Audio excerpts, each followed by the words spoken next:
Accusation act இதை பற்றி தான் இந்த வீடியோவில் நம்ம பார்க்க போகிறோம். ஸோ இந்த வீடியோ ஸ்கிப் பண்ணாமல். அக்யூசேஷன் ஆக்ட் ரிலேட்டடாக என்ன சட்டம் கொண்டு வந்தாங்க, முதல் முறையில் எந்த சட்டம் கொண்டு வந்தாங்கன்னா லேண்ட் அக்யூசேஷன் ஆக்ட் 1894 இந்த சட்டத்தை தான் கொண்டு வந்தாங்க.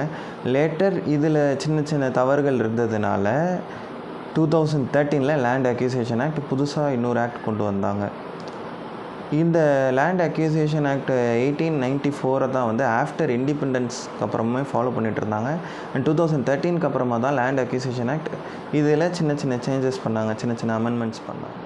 மாநிலத்தின் அரசாங்கம் ஒரு தனிப்பட்ட நபர்கிட்ட இருந்து அவர் வச்சுருக்கக்கூடிய நிலத்தை கையகப்படுத்திக்கலாமா, அதாவது பொசஷனில் எடுத்துக்கலாமா அப்படின்னு கேட்டிங்கன்னா அதுக்கு அரசாங்கத்துக்கு உரிமை இருக்கா அப்படின்னு கேட்டிங்கன்னா ஆமாம், அதுக்கு உரிமை இருக்குது. எந்த ஒரு காரணங்களுக்காக நிலத்தை பொசஷனில் எடுத்துக்கலாம் அப்படின்னு பார்த்தீங்கன்னா, இப்போது பப்ளிக்கு ஒரு வெல்ஃபேர் கொண்டு வராங்க, வெல்ஃபேர் பாலிசி கொண்டு வராங்க, ஒரு வெல்ஃபேர் மெஷர் எடுக்கிறாங்க அப்படின்ற பட்சத்தில் அவங்க அந்த லேண்டை, தனிப்பட்ட நபர்கிட்ட இருக்கிற தனிப்பட்ட நபர் ஓனர்ஷிப் கொண்டாடிக்கிட்டு இருக்கிற அந்த லேண்டை பப்ளிக் வெல்ஃபேருக்காக கவர்மெண்ட் பொசஷனில் எடுத்துக்கலாம்.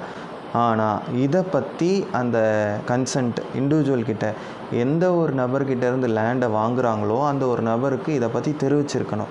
அந்த தனிப்பட்ட இண்டிவிஜுவல்கிட்டேருந்து கவர்மெண்ட் எதுக்காக அவங்க லேண்டை வாங்குகிறாங்க, எந்த ஒரு பர்பஸ்க்காக வாங்குகிறாங்க அப்படிங்கிறத சொல்லியிருக்கணும். இப்போ வருஷத்தில் ஒரு 5 வருஷத்துலேயோ இல்லை 2-3 வருஷத்துலேயோ சொல்லப்பட்ட அந்த பர்பஸ் நடக்கலை. ஓனர், அதாவது அந்த இண்டிவிஜுவல் யார்கிட்டேருந்து வாங்கியிருக்காங்களோ அந்த தனிப்பட்ட நபர் அந்த லேண்டை மறுபடியும் வாங்கிக்கிறதுக்காக கோர்ட்டில் கேஸ் ஃபைல் பண்ணி வாங்கிக்கலாம். கவர்மெண்ட் ஒரு லேண்டை பொசிஷனில் எடுக்கிறாங்க அப்படின்னா அந்த ஒரு லேண்டுக்கு யாரும் பட்டாவோ இல்லை இன்க்யூபரன்ஸ் சர்டிஃபிகேட்டோ போட முடியாது.